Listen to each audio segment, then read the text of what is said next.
Here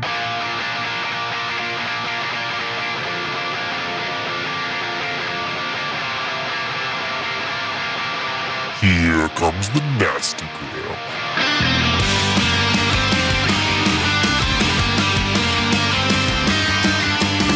Send a priest to save my soul, forget it. Welcome back to the Nastygram RPG podcast. This is Star Wars Dreamscapes, Episode 1, Field of View.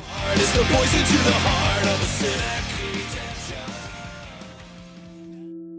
Welcome back to the Nastygram RPG podcast. I'm Jake, and today we're playing a special Star Wars game. This is Josh. I'm playing Kevin Solimar, Jedi Knight. Hey folks, Dan here, playing Tridian Adulis, Jedi Apprentice. That's right. Josh is my daddy. Junior. Right, and you got the rights for that music, right? So this is it's- where you'll it's put going that right in. now. You'll put that right now. It's going through the legal process. I had J-Dubs make up something new for us. Cool. Like, All right. I mean, he used some of the same motifs, but I think you guys will like right, it. so You'll be we'll- listening to it all right, now. great. We'll mark that'll start now, and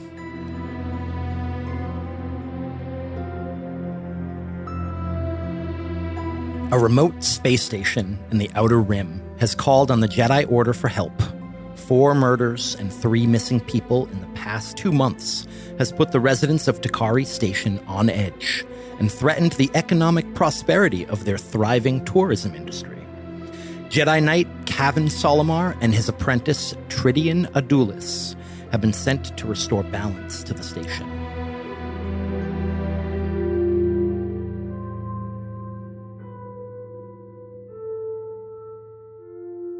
The screen crawl goes away. The camera pans down over a star field that is riddled with electricity as these rolling sheets of electricity, of pure power, just crackle through space. We pan down further and we see a very small starship. The interior of the starship, we see a pilot sitting in the front seat behind the controls.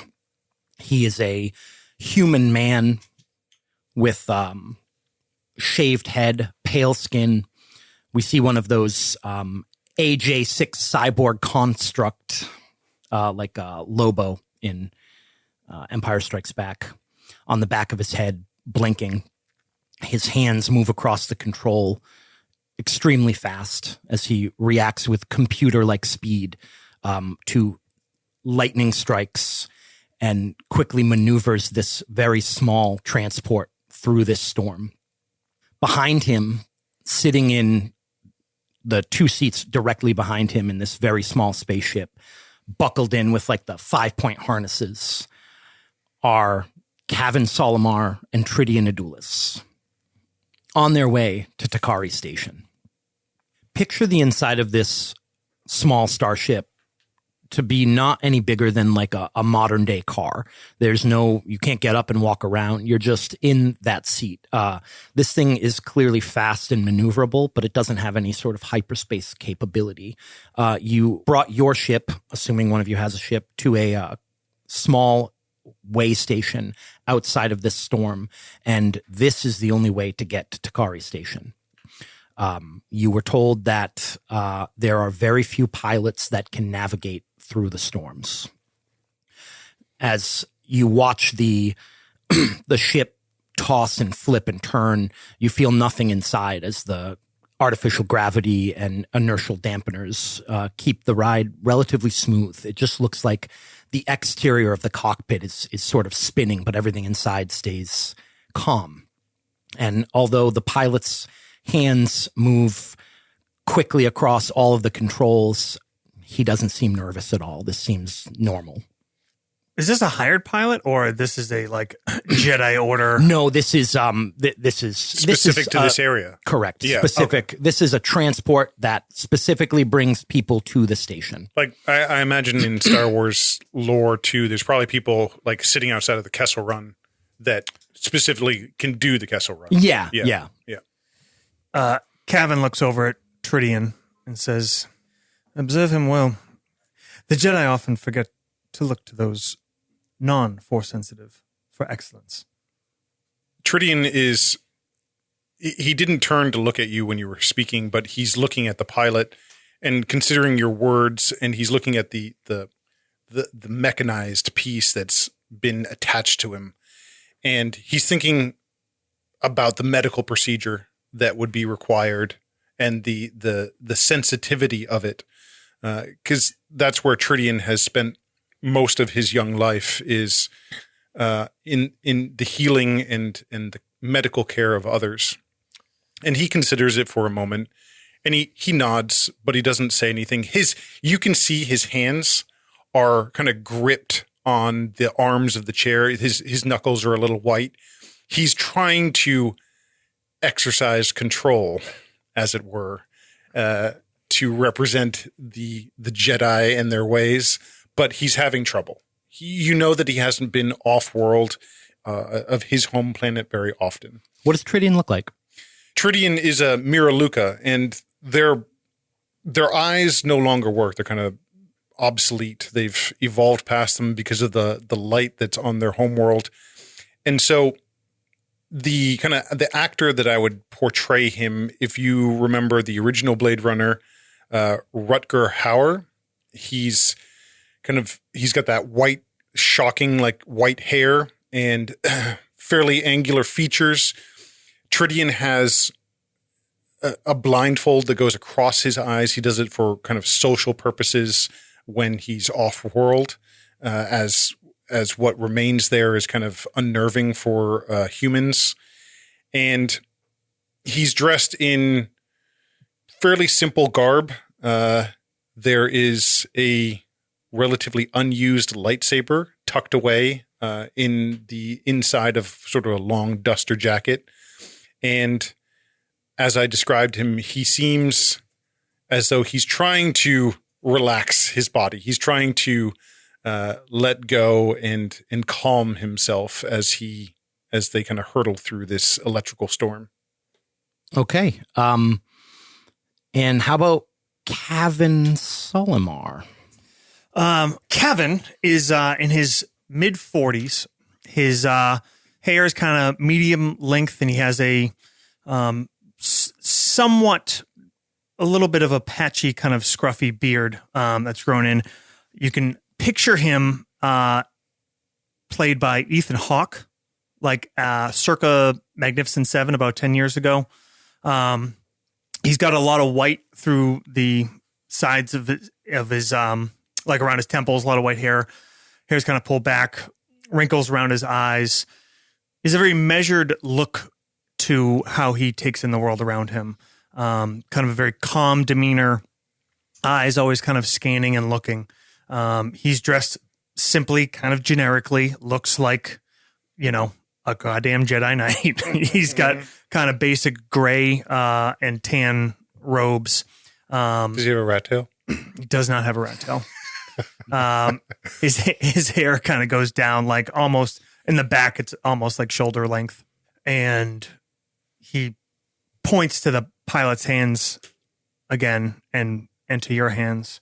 And he says, notice the difference. The precision. And he takes his own hand, puts it on the armrest, grips. You see the knuckles go white, then relaxes and points at the pilot's hands. You'll never have fine dexterity if you're tense. Control, calmness. There's no emotion, only peace. He's reciting a part of the Jedi mantra. Peace, readiness, attention to the task at hand. You don't just have to learn from those stuffy holocrons and others wearing robes. But they are masters. And what would you say he is? A master of a kind, no? His eyes go from his hands back to the mechanical implant in the back of his head. And he's quiet. He's considering. The pilot says, we will reach Takari Station in 8 minutes. Thank you. Jake, what do we know about Takari Station? It seems like it's in the heart of some sort of electrical field.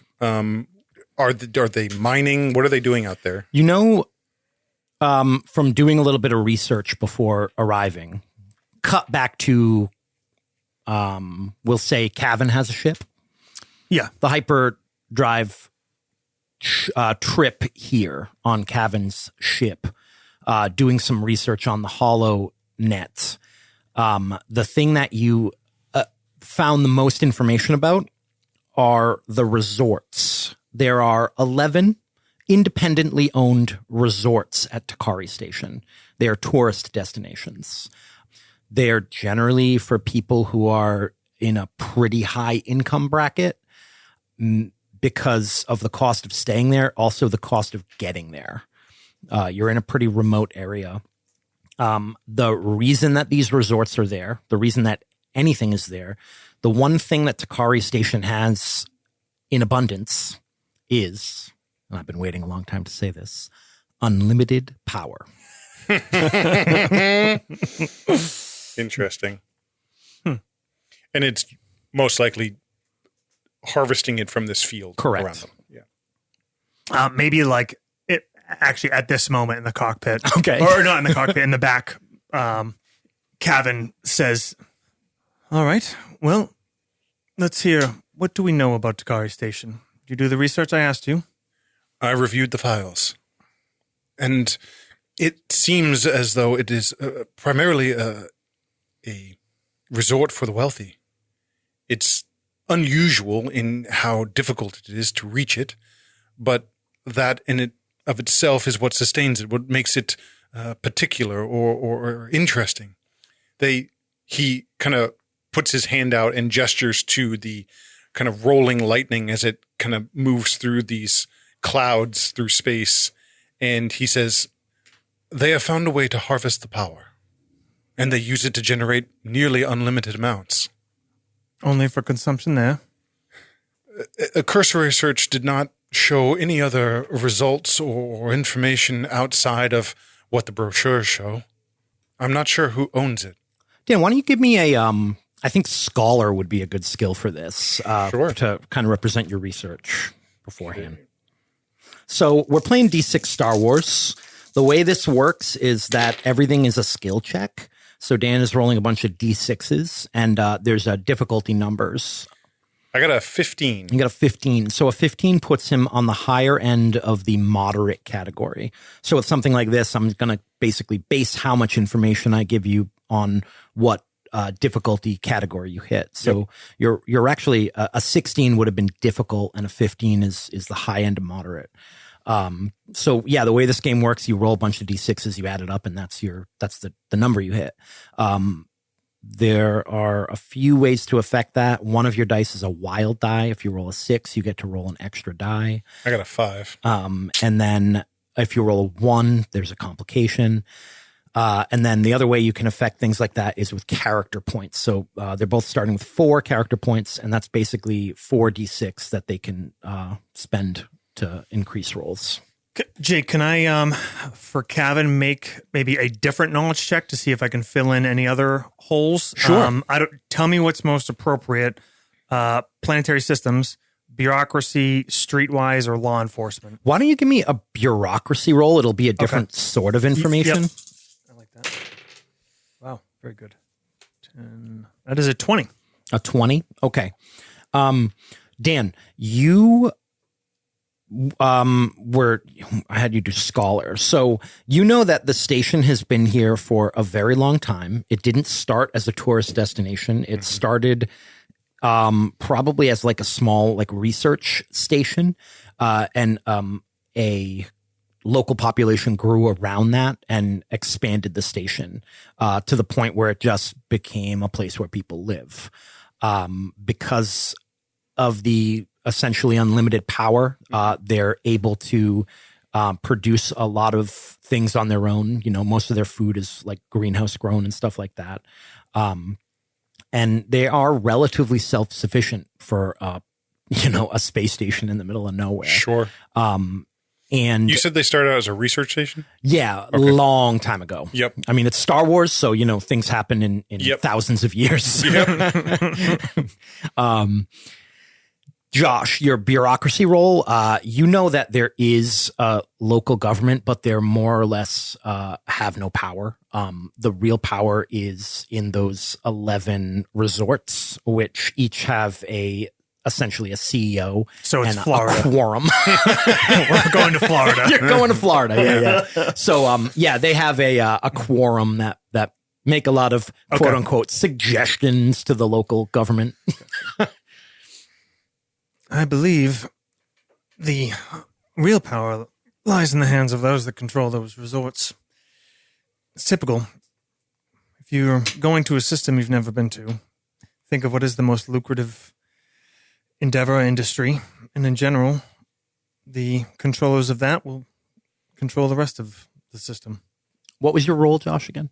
Bureaucracy? Yeah, what was your total? 20. A 20? Okay.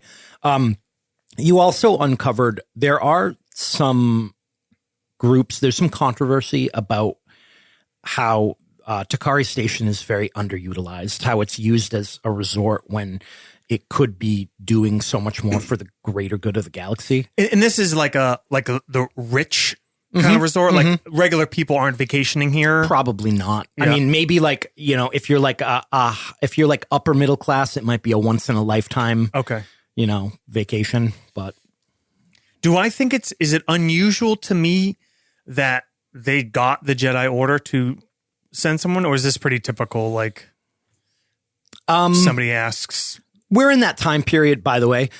We are in that time period where the Jedi are asked to do a lot of things like this. They're considered like a sort of neutral peacekeeper. Oh yeah. Did you say when no. this takes So place? this is taking place right around the events of Phantom Menace. So no one knows anything about Gungans.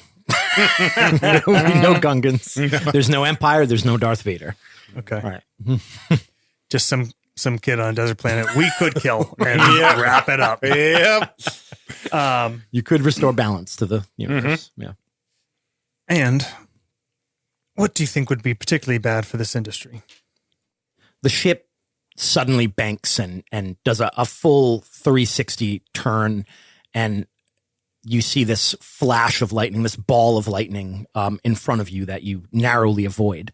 And you both get this feeling of like, was that precognition? Like, you feel like he reacted before it was there. Just to do it, Jake, I want to use a force power. Wow.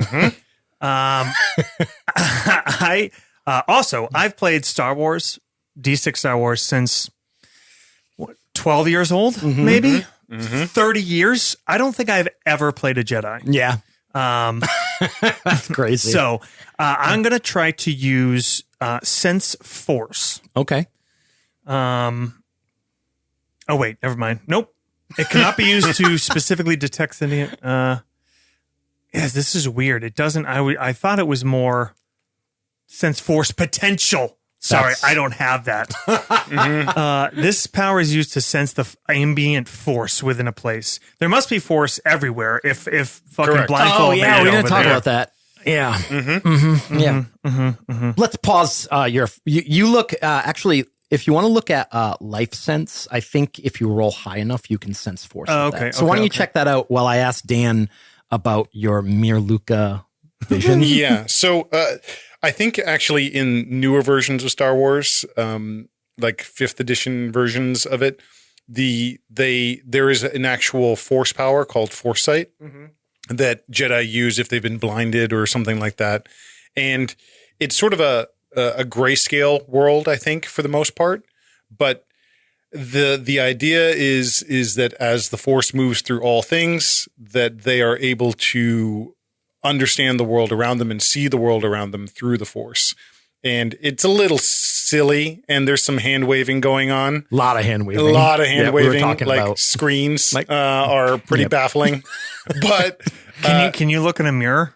I don't think so. I wouldn't think so. doesn't mirror. We're gonna just basically say you were gonna treat it as you can see normally, unless I want to use it against you. You're right. The one thing that they say is definitive is that if there is anything that blocks the Force, they are blind. Cool. So there are things out there that can do that, I know. But I think on their home world, that was never really an issue. But basically, we're just, for game purposes, you can see normally, and you can see it like through obscuring effects like smoke or darkness or whatever. Okay. So I'm actually going to use a force skill called Life Detection. And you're right. If I beat the roll by 10 or more, I'm aware if the person has force skills or force sensitive. So I'm wondering if you know, and I'm probably assessing in other means too, just watching, trying to figure out, just out of curiosity, is this a result of his cybernetic enhancements, pure training? Is there a force element in place? I'm going to test the pilot as well. I'm going to use dim other senses. Put this blindfold on. No, trust me, it's fine. I've done this before. I think they can make an It says very easy if the subject has force skills or is force sensitive, moderate if not. But then it says that tells you. That gives you your answer. When the Jedi approaches, blah, blah, blah, blah, blah. Or you can have them make a perception roll, I guess. And it would be opposed by that. But I didn't roll very well, so. Let's just say it's a 7 difficulty. So I only rolled a 13, so I didn't beat it by 10. Okay. You have done this before. I'm guessing you've used this power to sense if someone was strong in the Force. And when you reach out to sense his life force, you have some trouble. It's dim. It's there. But as you reach out, you sort of it's almost like an out-of-body experience where you're almost experiencing things from his point of view. And you realize he's wearing this like a full-body flight suit, like white flight suit. But most of him is cybernetic. Most. He's more machine now than man? Yes. Okay. Wow. The super fast movements of his hands, they're cybernetic. You get this sort of dim feeling of being alive. I take back everything I said. I like that you in a moment of your own awareness have found out something very different. Because I don't know if it's worth saying, but in Star Wars lore, the more machine you are, the more prone you are to being corrupted. Yeah. Yeah. And the less sensitivity you have for the Force. Yeah. I don't know if it really matters if you're not force sensitive. I'm not sure okay. if it matters. Yeah, I get that.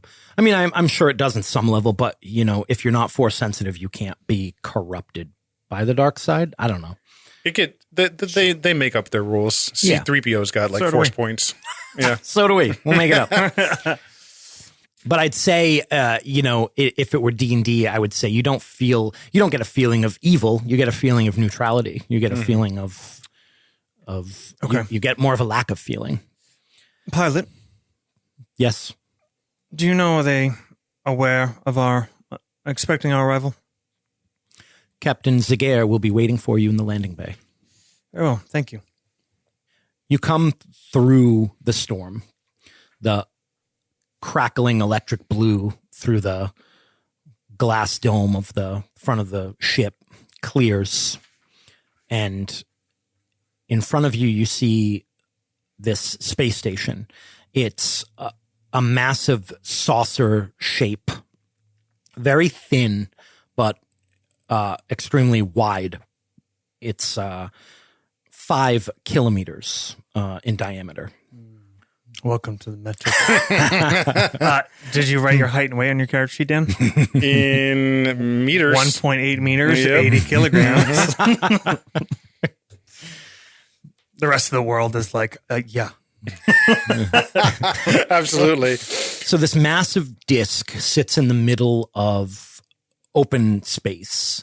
Around it, above and to the sides, it's like you're on the inside of a globe. You can see the crackling electricity, and reaching up from the top and bottom of this disc are these arrays of spires. They're long, thin, things that just reach up into the electricity on both the top and bottom of the station. As you come out, you're sort of looking at the station like at an angle.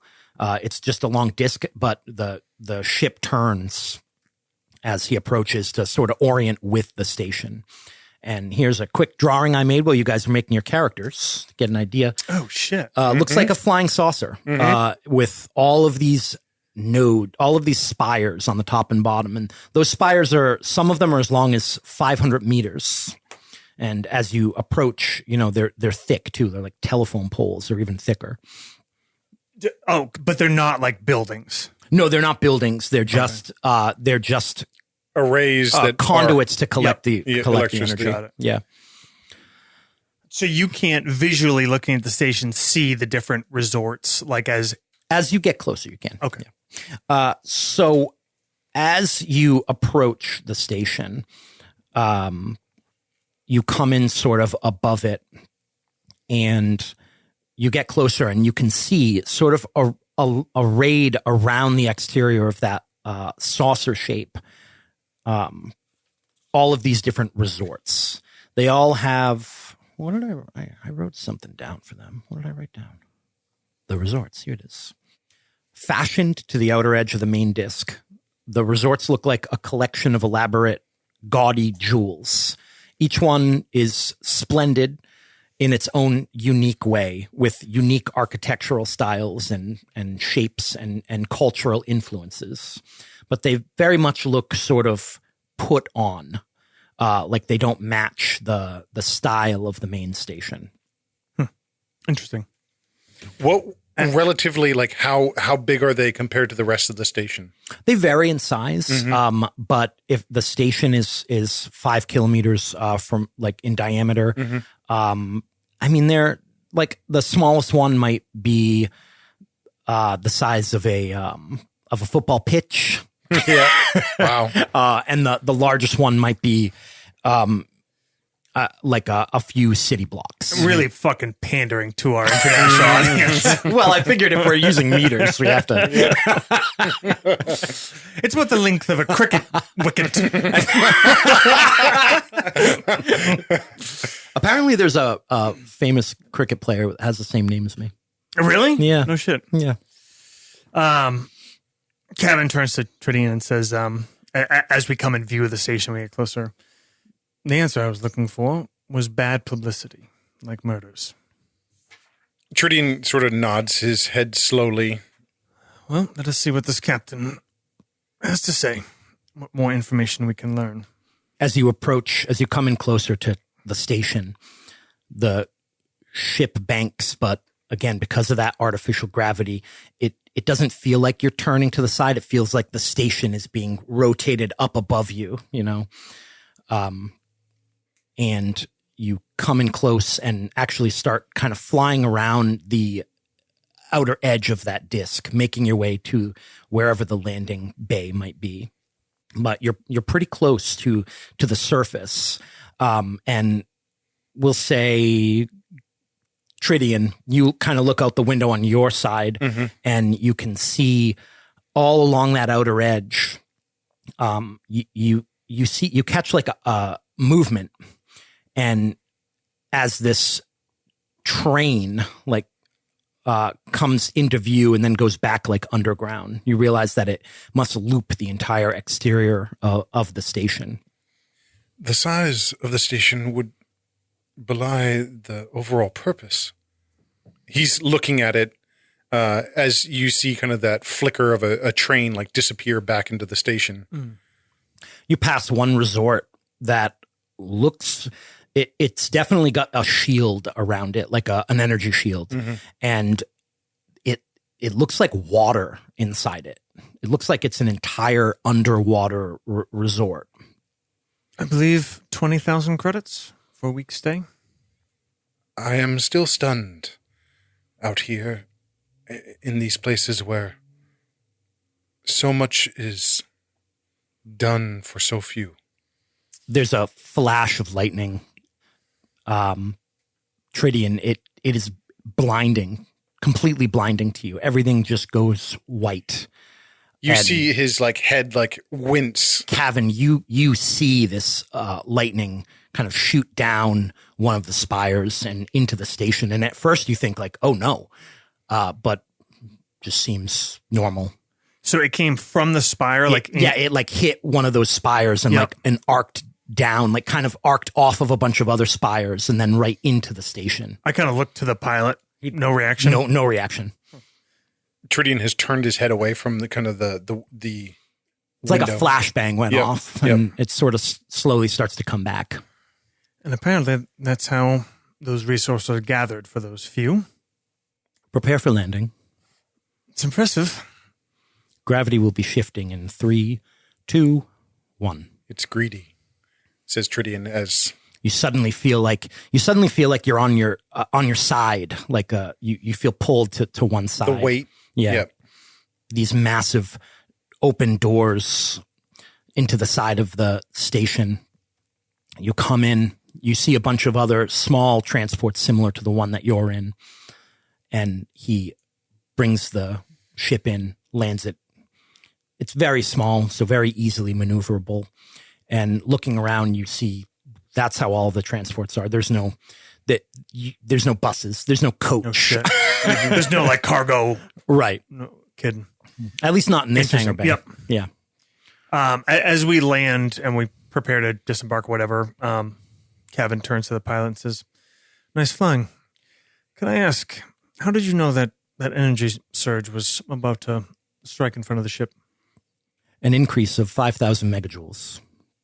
Impressive. Thank you, sir. Please remain seated until I have opened The safety doors. belts have been lights have been I turned see off. this indicator. The doors kind of come up like a Lamborghini. Going. Yep. And your harnesses automatically detach. Kevin kind of stands and stretches, rolls his shoulders a little bit and steps out of the craft. Okay. Tridian, he disembarks, and as he steps down, onto the metal floor, he realizes like how far he is from his home world, from touching all of grass. his experiences. Yeah, like the fact that this is all that's here is disconcerting to him. He is exercising his ability to remain calm. Yeah, I mean, it must be a weird feeling if you're used to being on a planet. It's like, flying for the first time where you're like, I'm Yep. in a metal thing in the sky. It's like, but times 10, because you're in a metal thing in the middle of space. You see Tridian actually kneel down as he gets out of the transport. He kneels down and he just puts his bare hand onto the floor. A little tiny droid rolls by. He kind of pulls his hand back and stands and kind of puts his hands, kind of tucks them away in his pockets.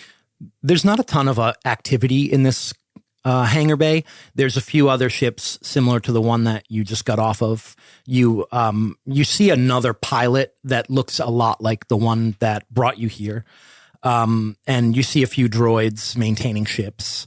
But there's not a lot of activity. This is a small hangar bay that is just used for passengers. Kevin looks around for someone in a uniform, official looking. You see standing behind this sort of like yellow line of, don't go past here, is a Duros. For those of you who aren't super Star Wars nerds, Duros are kind of look like Greys, like your traditional alien. Big bulbous head, large eyes that I think are just like black or red. I think they're red. Usually. Red, yeah, like solid red, like no pupils or anything. And they're gray to blue. They have gray to blue skin. This one has a very pale blue skin.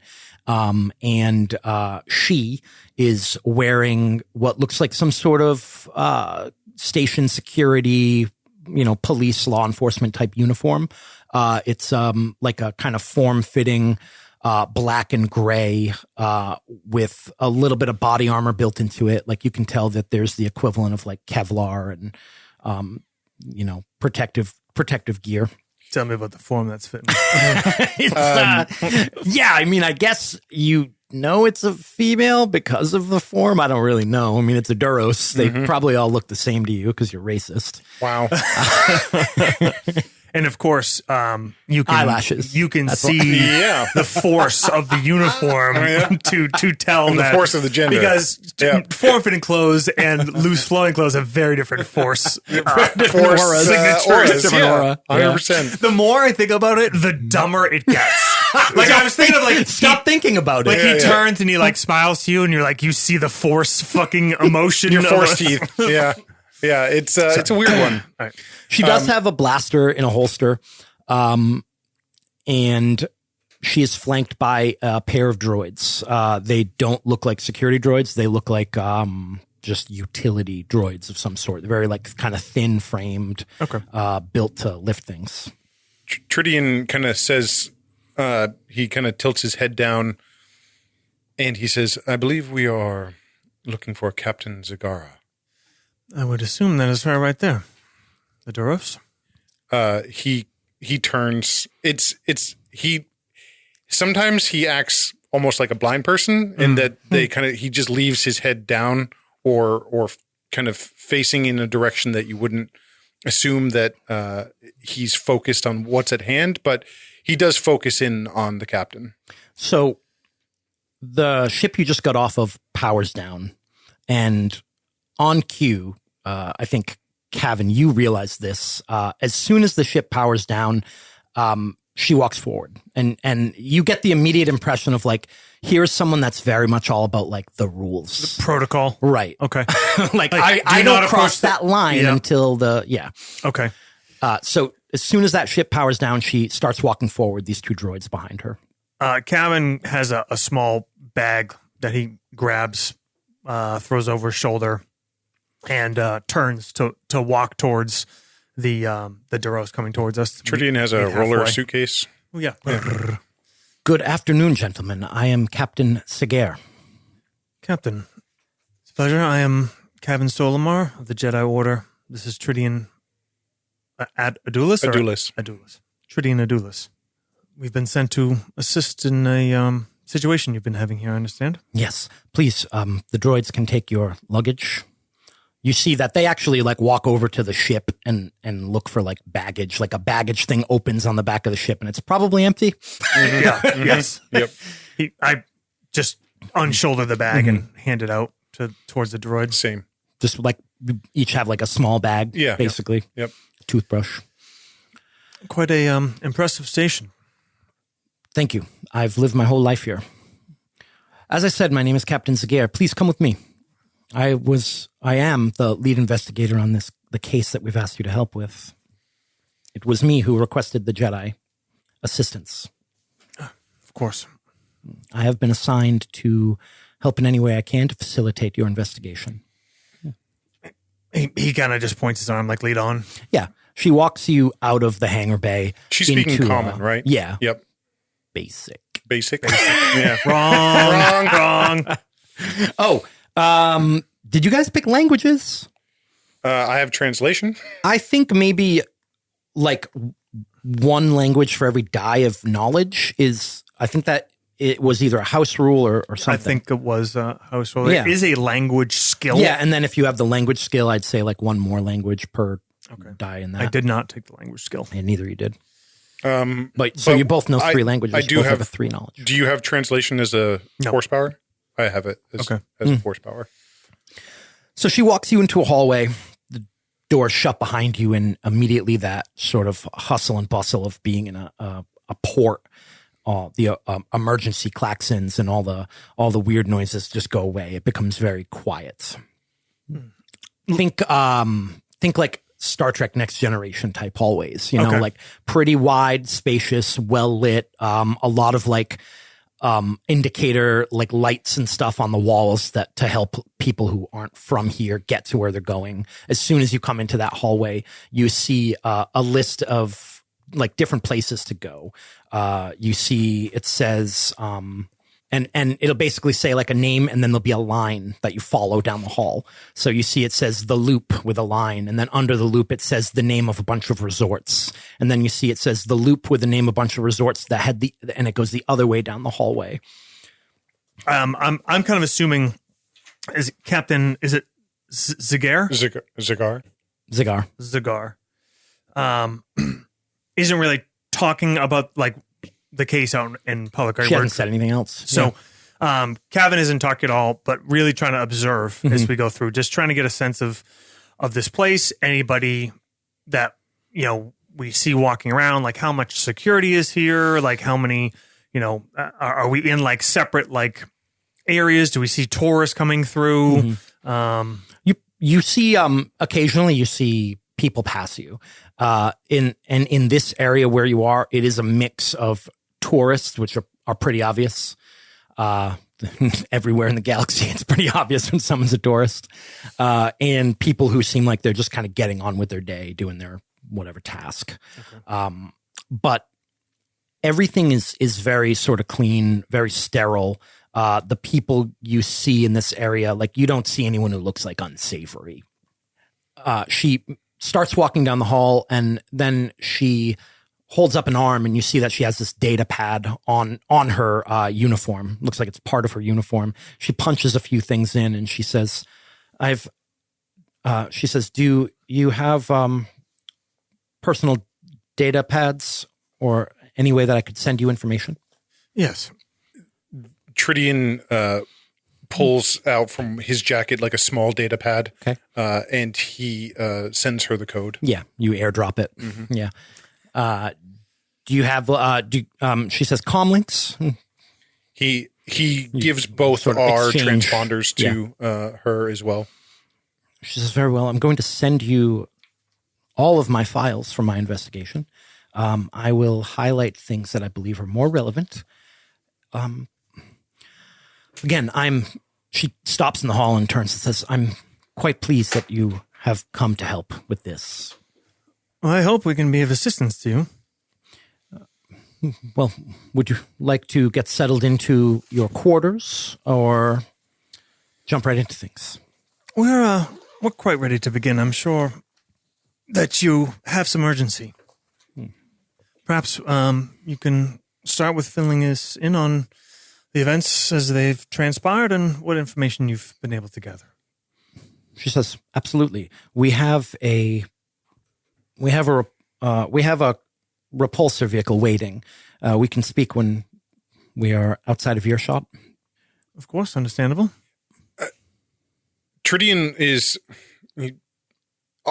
so far is everything fairly contained? Like there's not a lot of big open spaces. Yeah, you're just in those. Tridian says, corridors. As we approach Takari Station, it would seem that the resorts only have play a small portion of the station itself. She nods. The rest of the station, is it purely for harvesting power? There are over 100,000 people that live at Takari Station. It is our home. For the most part, if you ask most people here, the purpose it serves is the purpose that any city on any planet would serve.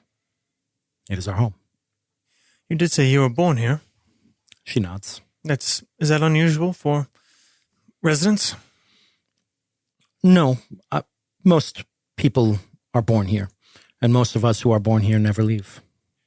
How long have the resorts been here at the station? She says, I believe the first resort was opened a little over 200 standard years ago. The station itself originated over 1,000 years ago. That's not weird in Star Wars. Yeah. It's also not weird. Like a 5 kilometer wide space station is also like small in Star Wars. Yeah. Like, quaint. It's like quaint. Unimaginable in the real world. Are we in this repulsor vehicle now, like cruising along, or? We can kind of smash cut to that. Yeah. So you go down this small staircase. Like she just stops in the hall. It's not marked. It's not something that the tourists would use. It's just a little side passage. You go down these stairs and suddenly it gets loud again. You're in this giant tunnel, like think like when you go through like Boston, like the tunnels under the city, and there's a sort of railing and a platform with some repulsor lift vehicles parked, but then there is a highway. These things are zipping by like in every direction, and past that you see one of those trains go by. You can see that the entire thing has a slight curve to it. This is what they call the loop. It's just a giant loop that goes around the exterior of the entire station. It's a little over 15 kilometers, if you remember how to, 3.14. We're repeating, of course. 15.7 kilometers. Jake, did she use like security cards or access codes or something? Nope. No. So anyone could have just walked this way. Yeah. Okay. And there are other repulsor lift vehicles parked here. You see one that looks like it's probably some sort of taxi that's just waiting for anyone to get in. But the one she brings you to is an enclosed, Fed car, black, shiny, SUV-sized repulsor lift vehicle. And she opens the back door to kind of let you guys in. It's up against the railing, so you both have to get in on the same side because the other side is like sort of like a little drop down to the tunnel. And she gets in the front. The droids put the bags in and then they go back to wherever they came from. She says, "I can fill you in on some of the details of what happened here. But let me ask you, where would you like to go? I had a few things on our agenda, but I am happy to let you make a decision as to where you would like to start," says the game master. I could give you a tour of the station, get you acquainted with the different areas of the station, or we could jump right into viewing the murder scenes. What do you think, Tridian? Perhaps it would be helpful to understand the circumstances that have transpired to bring us here, as that will set the stage for the place that we are, the station. He kind of raises his hand to the greater area. She says, "Very well. We'll view the murder scenes then?" Yes. She puts in some coordinates into the computer, and the repulsor lift vehicle kind of drops down into the tunnel. Feel it even out, and then join the flow of traffic.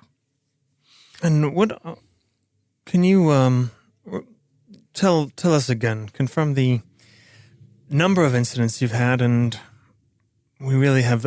We were given very little in the way of specifics. Obviously, I understand that is urgent, but that there were multiple crimes and. There were 4 murders, and there are 3 missing persons that are believed to be connected, although we cannot confirm that. The method of murder was similar in each case, and we really don't have a lot of incidents of that nature, so we are assuming that they are all connected. The first murder occurred 66 days ago. The most recent, 7 days. I've uploaded that to your data pad. Tridian, yes? Yes. You should have a list of all of the victims. Do you have a data pad too, Josh, or are you sharing that with him? All right, cool. Yeah. I'm going to give you one handout then. I mean, he might have one, but he didn't. He just let Tridian do the apprentice thing. Yep.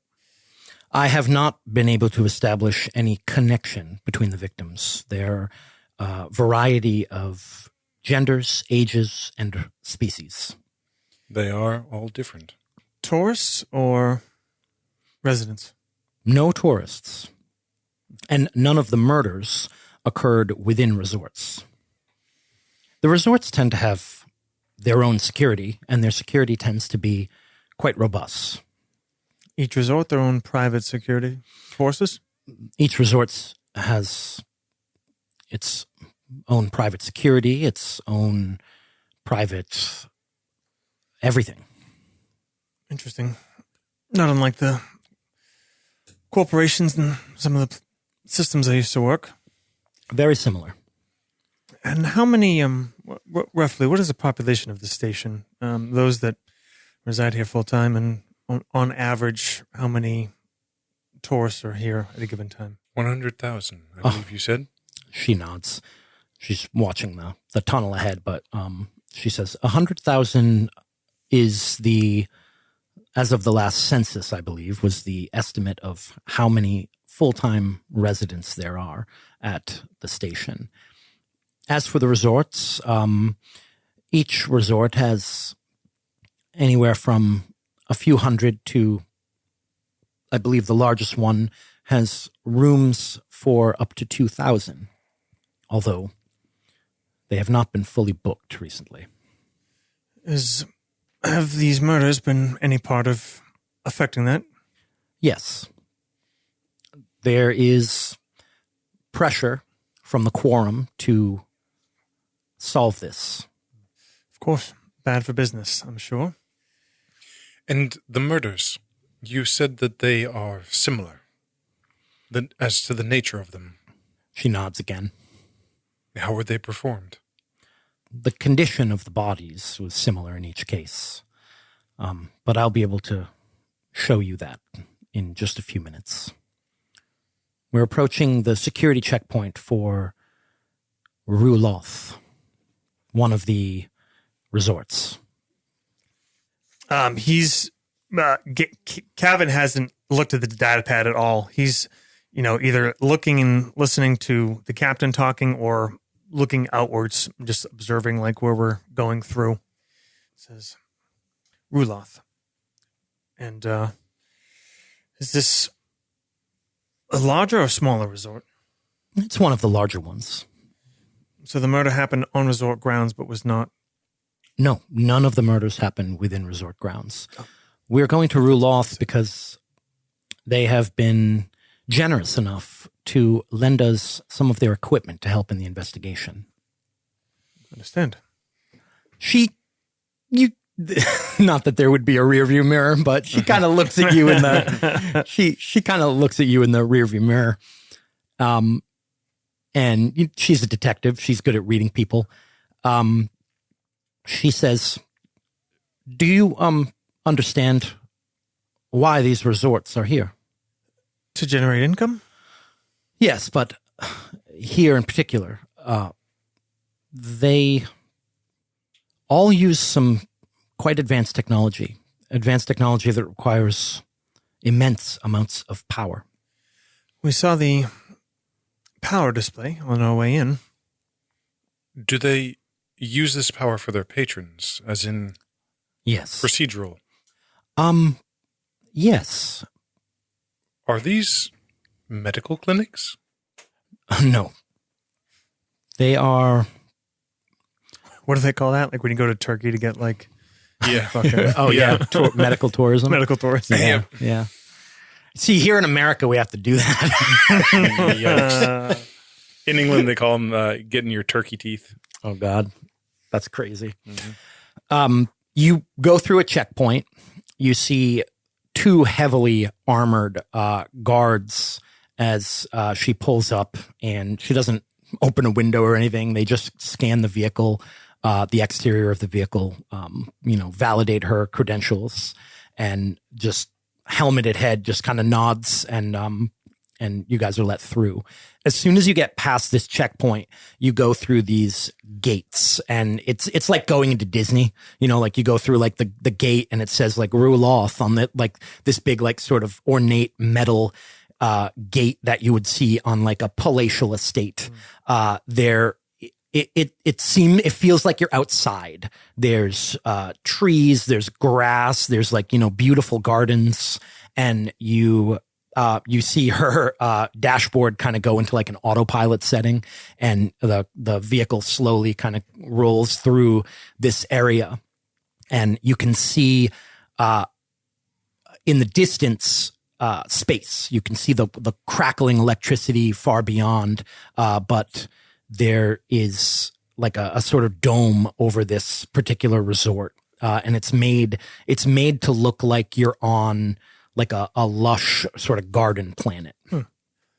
She says, Ruloth is one of the more expensive resorts. I believe at any given time they only have 100 or so patrons. The private security is a bit more serious than I've seen at most of my prior hotel bookings. It's a bit more serious than normal, but that may also be due to the type of people who come here. They are quite wealthy. Why don't you guys give me a roll? Dun, dun, dun, dun. Oh man, this list of skills is lacking. I guess that would be like to sense her kind of like how she's feeling. We've talked about this every time we've gone back and played this game, is that there is like not a sense motive. Sense yeah. like, do you roll con to like sniff out a con? I think It's not a con. It's just more like reading her body language and stuff. Yep. This has definitely been a recurring conversation. Yep. Yeah. Why don't you roll investigate, I guess? You both got that. Mm-hmm. Investigators. That's my heavy hitter. Not great. Oh. 22. 16. Ooh. This is my highest skill. Yeah. Well, 22 is very difficult. The only thing higher than that is heroic. So you both... No, 20. 20? I can't do math. Oh, boo. Now you're just difficult. It's all right. I was going to tell you both get the impression that not outright like anger about this, but a sort of annoyance in her voice. Regarding the way that, that we are about tourists in our town. Yeah, right. The way that anyone who lives in a touristy town has a bit of annoyance towards the tourists, while simultaneously being like, we depend on them for our income, but they're annoying. Does she seem, when talking about like borrowing or getting some equipment from them, like, is there any element of like embarrassment, shame, or just like that's like normal? Like this is how things work. You didn't feel any sort of embarrassment or shame about that. Because it is basically like she's the official quote unquote government, public investigator, and having to go to like the resort company corporate thing to get shit. All right. As you're pulling up and parking, you see some not droids. This place is too fancy for that. You see some human attendants ready to kind of let you out of your vehicle. And she says, the main attraction at Takari Station are the Dreamscapes. These are advanced holographic projectors that are programmed to fulfill any desires. Kevin raises one eyebrow. Kind of just waiting for it to go on. She doesn't. Are these available at all the resorts, or is this a specialty of... They are available at all the resorts. Most of them have their own proprietary technology that works slightly different. But in general, they all require the same thing, which is an absolutely immense amount of processing power. And with that comes energy. She looks out to the sky. So I know, Jake, probably not important, but just so you know, I depict languages beyond basic. Huttese, Rhodian, Twi'lek. Shady. That's his background. The doors open. These attendants hold the doors while you guys get out. And they don't actually say anything to you guys. She just leads the way and says, Ruloth has quite advanced dreamscapes, and they are useful in investigating crime scenes. As she walks you into this place, you're both sort of like a little distracted just by the grandiose nature of the building that you walk through. You know, this immense hall with huge pillars and full-size trees inside. You see a bird fly by. But she just keeps talking as she's walking you through, and she says, when a crime occurs, a crime of this nature, the first thing that we do is completely record the crime scene. Every detail. We have special equipment that can process that recording and turn it into a holographic projection that can then be viewed for future investigating. We have such recordings of all 4 murder sites. Interesting. Is this a property of the Dreamscape technology? It is what a property? The holographic recordings. Yes. She's like, what you're going to be viewing is a recording. It is a still image of the scene as it was found, in most cases before any sort of tampering or contamination of the crime scene. If there were any of those such incidents at any of the crime scenes, I will make you aware. Quite a useful investigative tool. She says, I should also inform you, usually this technology is used to create things that are not real. As such, this is a rather simplistic use of the technology. Does that mean it could be altered? She kind of pauses and says, yes, it could be altered. I personally saw 3 out of these 4 crime scenes, and if anything seems different, then I will immediately tell you. Does this technology capture anything beyond visuals?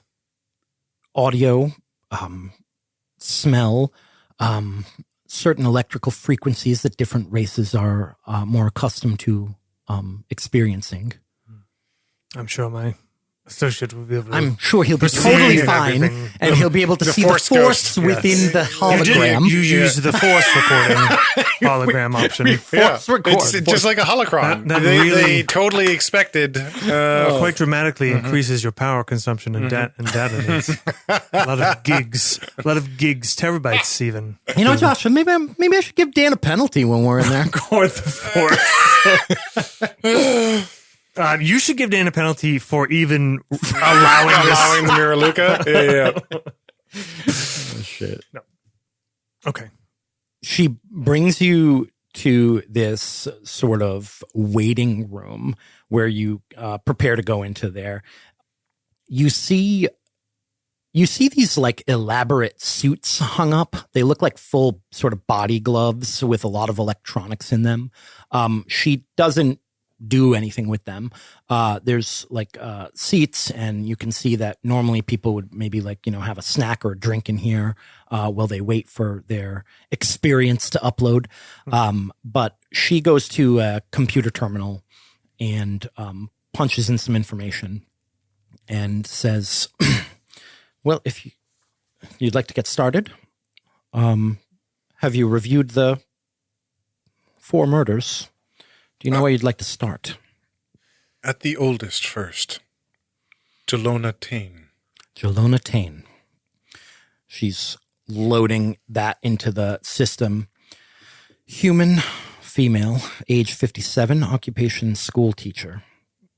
Found in her classroom. Kevin actually puts, as she starts talking, he kind of puts his hand up. He says, yeah, then if you don't mind, I'd like to see the scene before we get into the details.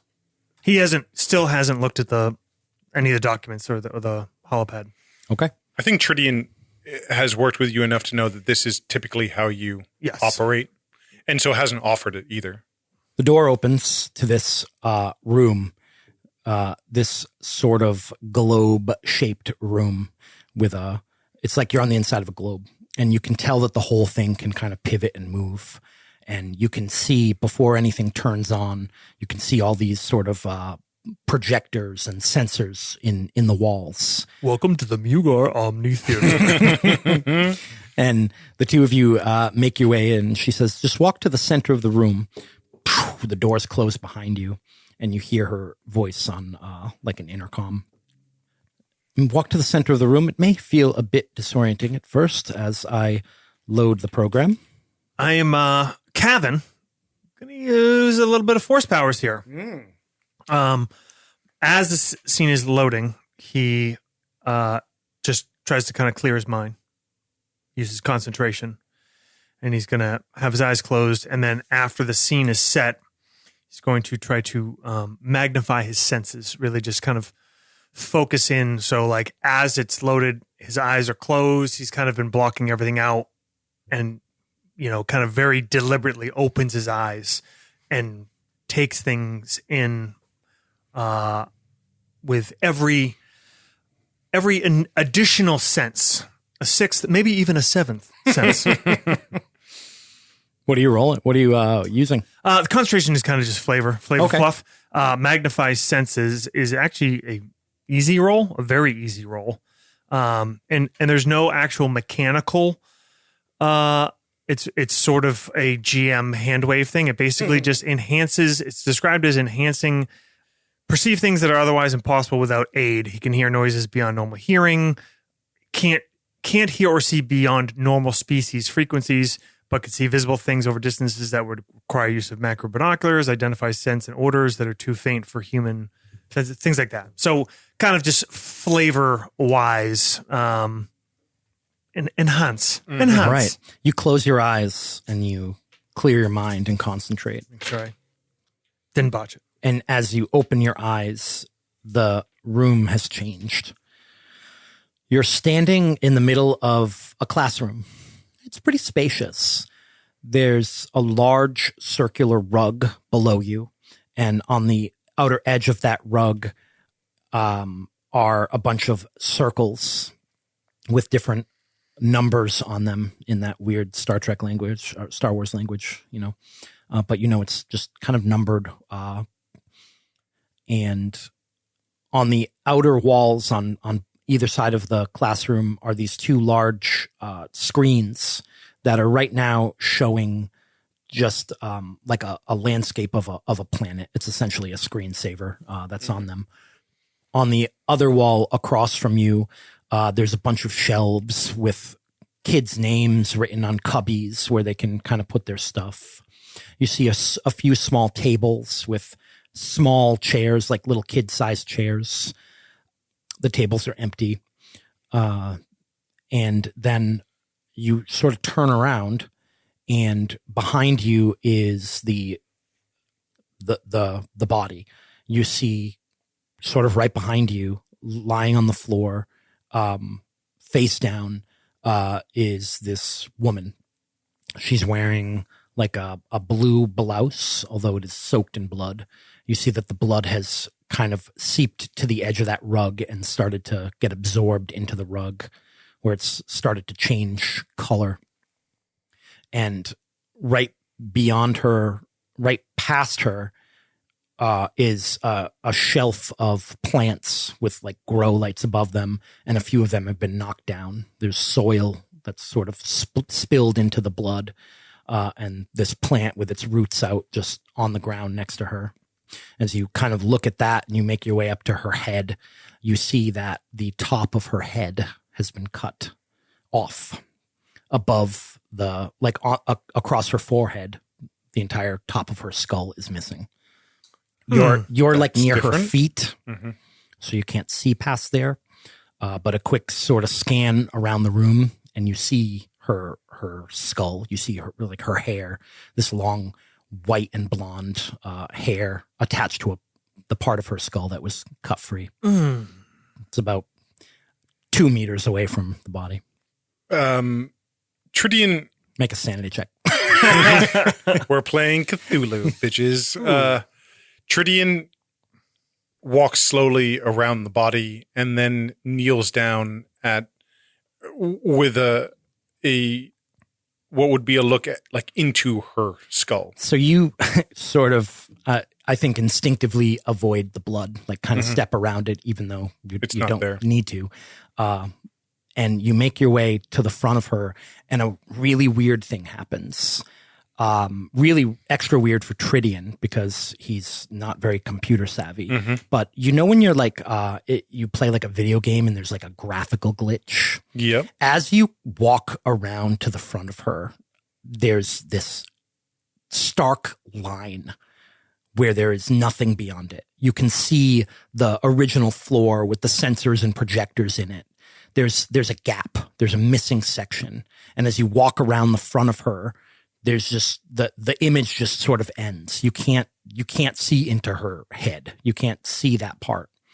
You kind of keep walking and you walk past that anomaly to the other side of her, and you can see again. And I think Cavan, you don't even realize this from your perspective, because from where you are, you can see everything. You can see like his expression get a little weird. But unless you follow him over there, you don't see that. I think so he and Cavan initially is saying exactly where he is, just kind of slowly looking around, not just the body, like at everything. Yeah. Like trying to, and then he will start to move, and he's going to kind of move in a maybe opposite direction as Tridian, kind of go further away from the body initially, and then sort of start to circle. As you begin to circle, you see Tridian hold his hand up. He holds it up kind of above his shoulder, like he's raising his hand, and then kind of makes a gesture for you to come to him. He just like holds a finger up like towards you and continues doing what he was doing. He kind of does this like slow kind of almost like a spiral, like starting all the way at the outside, slowly, probably annoyingly, but he's also, Tridian's probably used to this, probably spends close to 10 minutes from when like this projector first came on to coming all the way around to where Tridian is and like turning his attention to him. Like initially just completely taking things in on his own.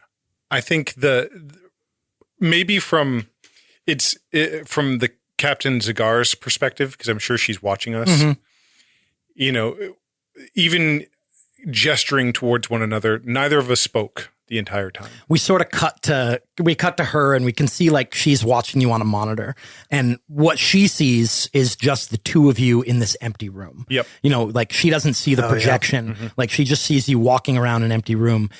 You know, the motioning, but the complete silence. Like the only sound is like the slight echo of your feet in this big empty globe. Cavan kind of finishes and then takes a step towards you. And in doing so, you step into this sort of glitched area, and your observation becomes the same that Tridian had, in which you can't see the result of the wound. And Tridian, during the time when you were making kind of your paces and your rounds, spent most of his time around the body, looking at the state of the blood, looking at any vital signs that he could see that would denote how long she had been there.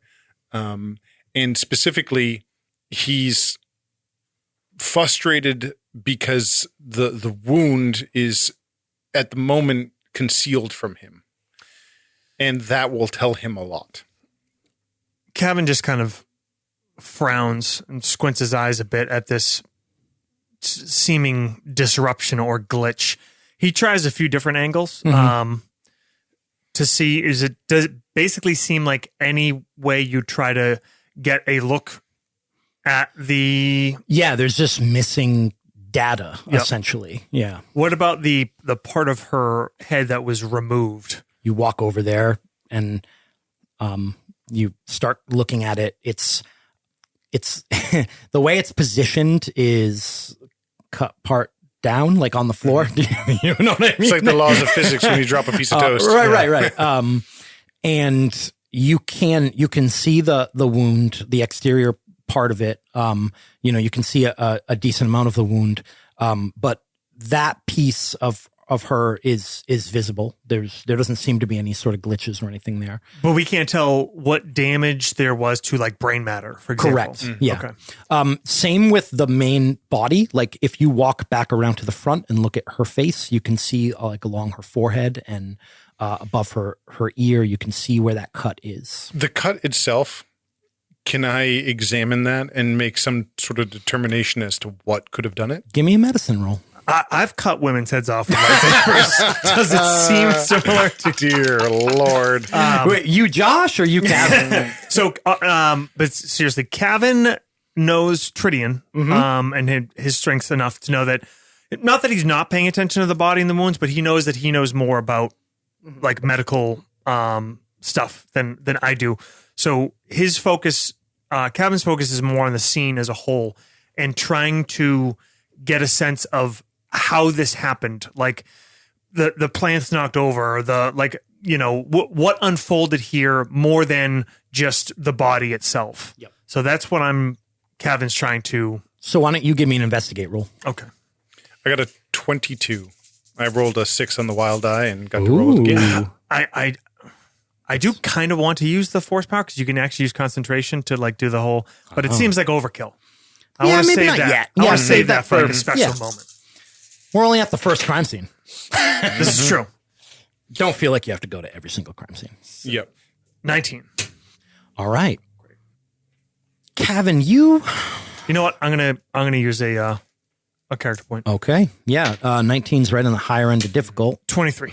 23 will put... And I believe that character points count as wild dice, right? They Yes, do. So do. the 6 Yep. does explode on the Yep. on that. And then don't forget to tell, for me and you, Dan, remind ourselves, if you roll 1, there's... Yep.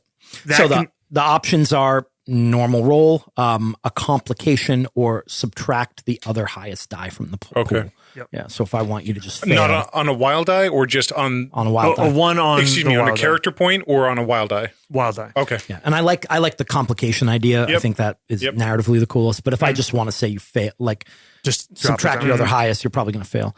Or not So, do as well. Cavan, you make your way to the door, and you're standing there. You're kind of going over how you think this unfolded. You're looking at the position of the body and the knocked over plant, and you think that Jelona was tending to these plants. You actually notice, you hadn't noticed it before, but you notice a small watering can knocked over, leaking water. You think she was tending to these plants. Someone came in. They came up behind her and attacked her. There was a little bit of a struggle. A few of the plants were knocked down. But she is an older woman, and whoever did this was definitely a lot stronger, unless there was some sort of gas or something. But Or more than one it assailant. it wouldn't take a extremely physically fit person to overpower her. But you think that it happened very quickly, and in that spot, she didn't move. She had time to turn around based on the way the body is positioned, but you think that this attack happened in seconds. Okay. Is there so there's no sound, right? Because there Is. There is. But it's sort of just the ambient sound of the classroom. Okay. You can Oh, there's smells. yes. Really? Yes. I do have my super sniffer going. You smell that metallic smell of blood more than anything else. What kind of plants are these? Are they all are these Roll like horticulture. is it like the kids, each kid has a plant kind of thing? You or is look over the plants, and that is exactly what. Do you remember in elementary beans? school getting the beans and, Yeah. and Yeah. growing them? It does look like that's what this is. And you pick up the one that was next to her, and you see the name, and now you know who the killer is.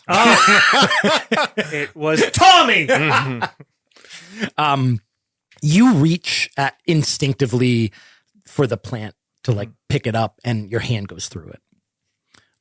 And Captain Zaguerre says over the intercom, Mr. Solomar, I'm sorry, you can't actually physically interact with anything within the projection without a haptic suit. If that seems like something that is important to you, then we could outfit you with one. But otherwise, it's just light. Will that suit be sufficient for the other scenes as well? What I should tell you about that is if you start manipulating this environment, you will start to get into it becoming a simulation. It will be the computer will be Filling in the blanks. Finishing my sentences. In some cases, Sandwiches? she says, in some cases, it is quite intuitive. It is limited. If I wanted a droid to do the thinking for me, I would have stayed in the corporate field. Dan, would you get on that medical roll? 22. 22. Very difficult. So he's looking at a number of things. Obviously, Dan isn't a doctor, but Tridian is looking at the wound to her head and then looking for any defensive wounds that she may have developed in trying to fight back against the attacker. And therefore anything that the attacker may have left behind, whether she had clawed at him with her fingernails or anything like that. He's doing a pretty thorough kind of medical examination, at least visually, on what currently remains here in the hologram. You notice that a couple of her fingernails are broken. You don't see anything under her fingernails, but you could ask. You're sure that they would tell you if there was. Yep. So there is like a little bit of like defensive, struggle.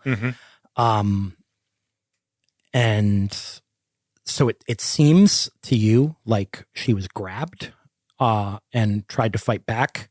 And then you are sort of going back and forth in your mind about this cut. And you're almost, you almost don't want to say it, but you keep coming back to, was this a lightsaber? Star Wars keeps changing its mind about how lightsabers work. But I think, in general, they're like, they cauterize wounds, right? They don't really leave blood unless it's New Hope. unless Obi-Wan wants to be a dick. Yeah. Or the, an Empire, right? Doesn't the little, ice critter, does it bleed? I think so. Does it? No, maybe The not. Tauntaun? No, the one that eats the Tauntaun, right? When he's in the The cave. Yeti? I don't hanging remember. upside down How by- dare Yeah. we not remember if it bleeds? There is blood from this, but you do see, from what you can see, and it's not a lot, it does look like if it wasn't a lightsaber, it was some sort of energy plasma cutter or something like that. Do I know anything else in the medical field that would cut like this? Give me a medicine roll. Sure. Give me another one. Again, looking beyond the body, is there, and the plant's like knocked over, does it look like, obviously I have to make some assumptions, having not been in this classroom, but does it look like anything was manipulated or gone through or taken potentially after the murder? You start looking around, looking for that. What did you get? 14. 14. There are obviously things that are used for surgery and stuff like that. But they're more like, I would imagine they're more built into the They're like more a surgery room equipment. Yep. An entire thing that you would put someone in. Yep. And you're not sure if there are portable versions. Yep. He stands from kind of the scalp and where it lays. We still haven't said a word Yep. to Yeah. each other either. Tridium is looking now kind of at the broader room almost for the first time. And he stands and slowly does sort of a 360. I think knowing that he's in a hologram, it lends to this. He's almost like not participating in the same way.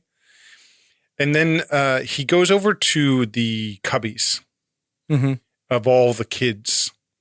And he begins searching through the names and seeing if any of the names, last names of the students correlate to any of the names on his data pad that of any of the other murdered victims. or missing there any young Darths? You see one whose last name is like Plagueis or something like that. Because all the bad guys always have the most evil names. Just like their starships. So yeah, he's kind of compartmentalized all the information that he's discovered about the body, and now he's looking at the physical surroundings. You're going through and you're cross-referencing that and checking that while Cavan looks for things that are out of place and missing. Like her desk, personal belongings, personal effects, if there's any, if it looks like any of the stuff in the cubbies. Again, didn't know what it looked like before. But you see on her desk, you see like a comm link and like a key a pass card that you would use to like get into through a security lock. Like the things that you would take out of your pocket and put on your desk. Like you see those things. Wallet. Yeah. On her desk, and they don't look like they've been taken. The drawers of the desk are all closed. The trash bin is empty. There's really nothing out of place here.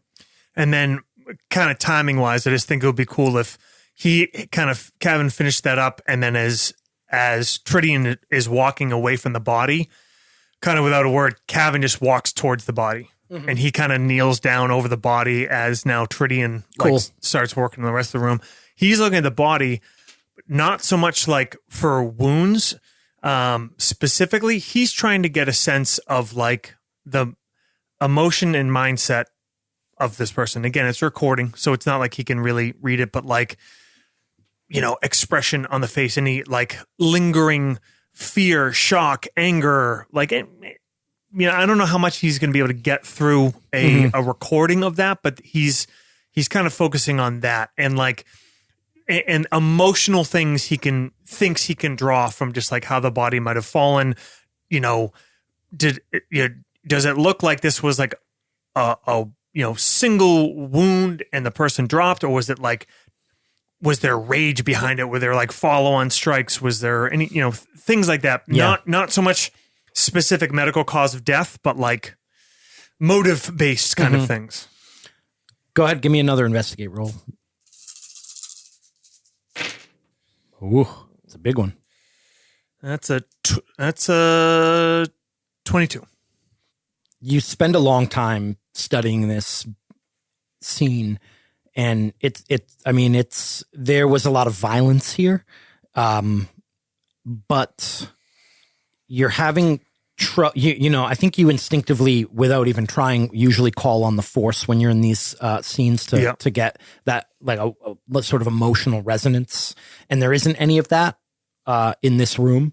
You are feeling the limitations of the technology, but based on the physical things that you can perceive, you get a lot of the same information that I gave Tridian, which is there was a struggle.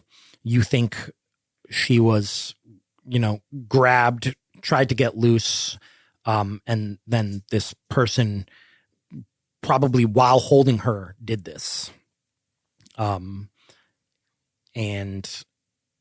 it crosses your mind that the lightsaber thing, but like a lightsaber, it would almost be easier because you wouldn't have to hold them. Yeah. Right. You've cut off a lot of heads with your lightsaber in the Clone Wars. So those haven't happened yet. Yeah, Clone Wars haven't happened. The Sith Wars, that was 5,000 years ago. All right. The lack of motive is strange to you.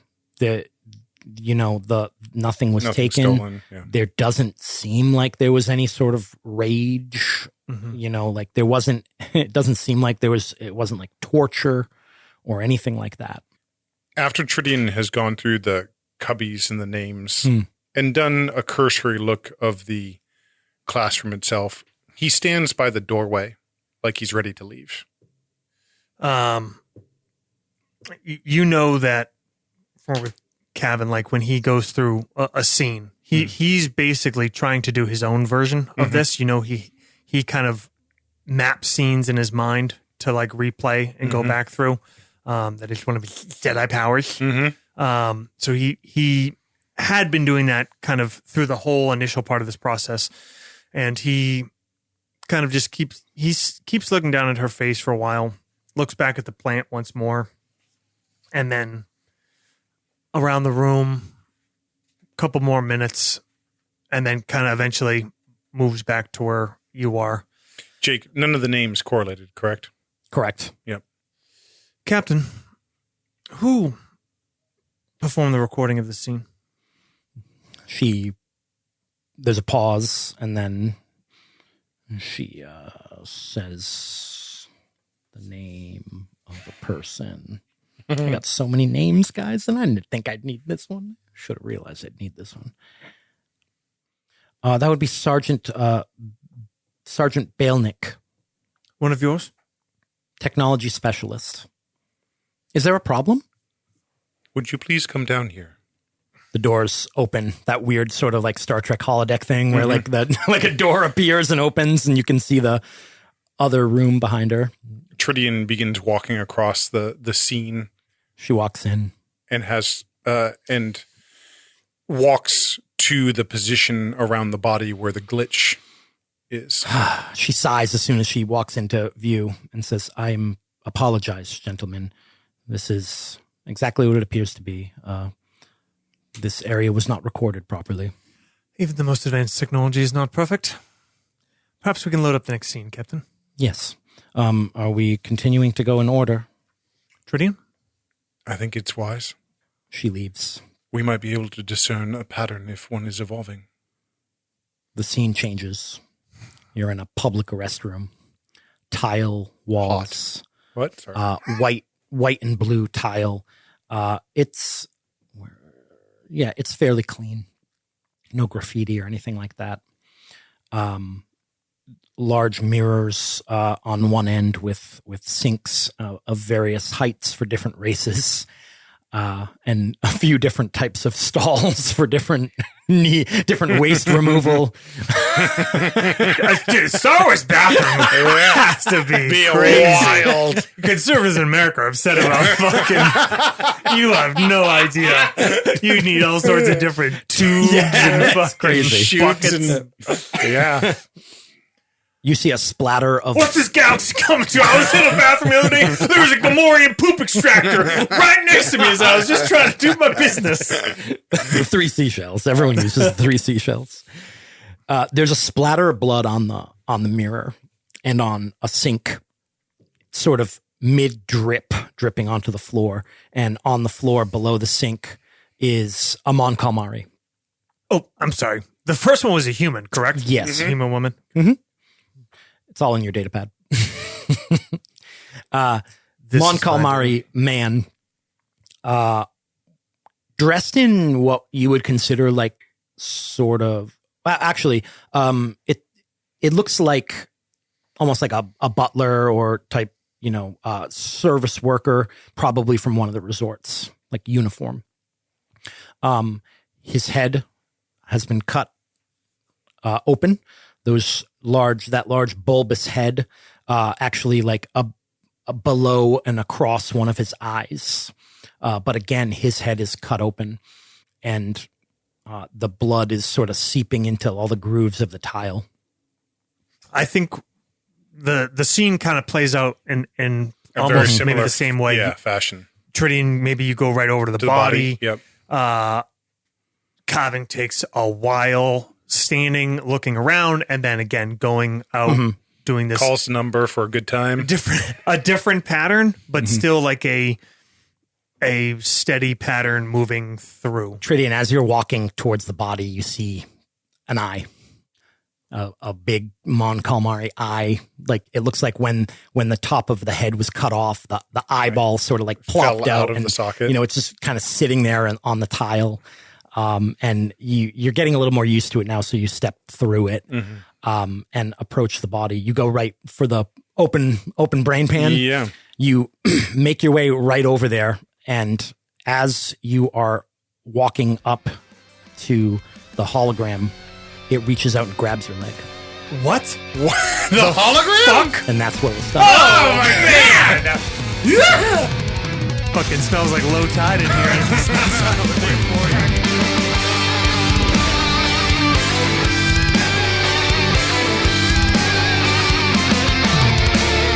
Thanks for listening to Star Wars Dreamscapes. Be sure to check us out on social media. This time, I promise I really am going to put a bunch of information on there because there's a lot of names and locations to keep track of for this game. You can also check out our Patreon. If you're listening to this after Halloween, then that means it's live. Thanks again. See you next Tuesday.